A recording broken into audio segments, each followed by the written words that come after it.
ಎಲ್ರಿಗೂ ನಮಸ್ಕಾರ. ಇವತ್ತು ಅಮ್ಮನೆ ಹಪ್ಪಳ ಮತ್ತು ಮಜ್ಜಿಗೆ ಮೆಣಸಿನ್ಕಾಯಿ ಮಾಡಿದರು. ಸೊ ಹಾಗಾಗಿ ಅದೇ ತಿಂತಾ ಇದ್ದೆ. ಒಂಥರ ಚೆನ್ನಾಗಿರುತ್ತೆ ಹಾಗೆ ತಿನ್ನೋಕ್ಕೆ.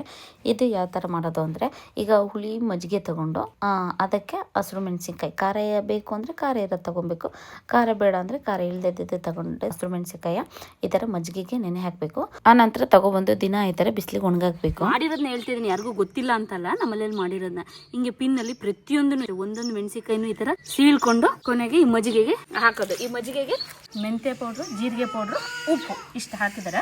ಇದು ವೆಜ್ ಅವ್ರಿಗೆ ಇದೊಂದು ರೆಸಿಪಿ ಅಂತಲೇ ಹೇಳ್ಬೋದು. ಹಾಗೆ ಇದು ಮೊಸರನ್ನಕ್ಕೆಲ್ಲ ತುಂಬಾ ಚೆನ್ನಾಗಿರುತ್ತೆ.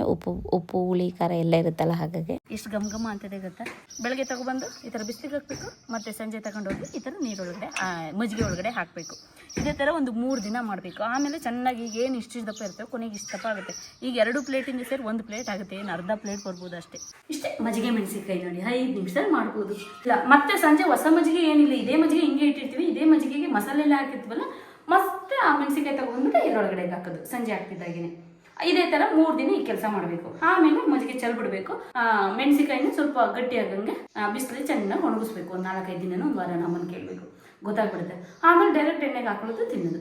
3 ದಿನ ಮಜ್ಜಿಗೆಗೆ ಹಾಕಿ ತೆಗೆದ್ಮೇಲೆ ಮತ್ತೆ ಇನ್ನೊಂದು ವಾರ ಚೆನ್ನಾಗಿ ಒಣಗಿಸ್ಬೇಕು. ಅವಾಗ ಸಣ್ಣ ಆಗ್ತಾ ಬರುತ್ತೆ. ಆ ನಂತರ ಈ ಥರ ಎಣ್ಣೆಗೆ ಹಾಕಿ ಫ್ರೈ ಮಾಡಿದರೆ ಚೆನ್ನಾಗಿರುತ್ತೆ. ಅಂದರೆ ತುಂಬ ಕಪ್ಪು ಮಾಡಬಾರ್ದು, ತುಂಬ ಬಿಳಿ ಇದ್ದಾಗಲೂ ತೆಗಿಬಾರ್ದು, ಸ್ವಲ್ಪ ಬ್ರೌನ್ ಬರಬೇಕು, ಆ ಥರ ಚೆನ್ನಾಗಿರುತ್ತೆ. ನೋಡಿ ಒಳ್ಳೆ ಮೆಣಸಿನ್ಕಾಯಿ ತಗೋಬೇಕು. ತುಂಬ ಖಾರ ಆದರೂ ತಿನ್ನೋಕೆ ಅಷ್ಟು ಚೆನ್ನಾಗಲ್ಲ. ಅದ್ರ ತೊಟ್ಟಿರುತ್ತಲ್ಲ, ತೊಟ್ಟೆ ಚೆನ್ನಾಗಿದೆ ಮೇಯ್ನಾಗಿ.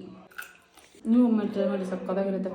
ಹಾಗೆ ಯಾರಾದರೂ ಟ್ರೈ ಮಾಡಿದ್ದವರು ತಿಳಿಸಿ ಹೇಗಿದೆ ಅಂತ ಹೇಳ್ಬಿಟ್ಟು ಸದ್ಯಕ್ಕೆ ವಿಡಿಯೋ ಮುಗಿಸ್ತೀನಿ. ಎಲ್ರಿಗೂ ಧನ್ಯವಾದಗಳು.